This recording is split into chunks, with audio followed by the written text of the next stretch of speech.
Sir red book అనేది అమలు చేయాలని చెప్పి ఎందుకంటే 2019 నుంచి 26 వరకు చంద్రబాబు నాయుడు గారి దగ్గర నుంచి మీలాంటి నాయకుల దగ్గర నుంచి కేడర్ వరకు కూడా చాలా ఇబ్బందులు పడ్డామని చెప్పి పదే పదే మీరందరూ చెప్పే మాట.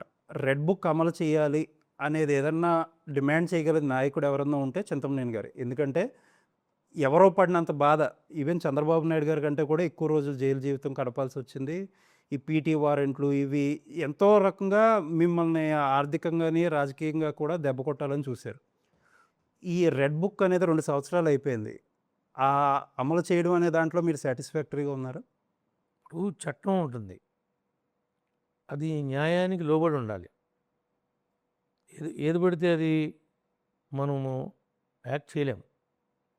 రెడ్ బుక్ అనేది లోకేష్ బాబు గారు చెప్పారే కానీ, ఆయన అంత దుర్మార్గంగా వాళ్ళు చేసినట్లుగా కూటమి చేస్తదని నేను భావించట్లా. మా కూటమి నాయకులు కూడా ఆ టైపు దుర్మార్గమైనటువంటి చర్యలైతే చేయరు. కానీ తప్పు చేసిన వాడిని వదిలిపెట్టే ప్రసక్తి కూడా లేదని మేము భావిస్తున్నాం. ఆ దిశగానే అడుగులేస్తా ఉంది. అంటే సరే కేసులు పనిగట్టుకొని పెట్టాల్సిన అవసరం లేదు గానీ, కొంతమంది మీద ఆల్రెడీ ఉన్న ఇది ఉంది. ఇప్పుడు ఒకప్పుడు మీరందరూ ఒక పార్టీలో ఉన్న కొడాలి నాని గారున్నారు. ఆయన మీద కావాల్సినన్ని ఎలిగేషన్స్ ఆయన హ్యాండిల్ చేసిన మినిస్ట్రీలు గానీ, లేకపోతే గుడివాడలో నడిపిన క్యాసినోలు గానీ చాలా ఉన్నాయి.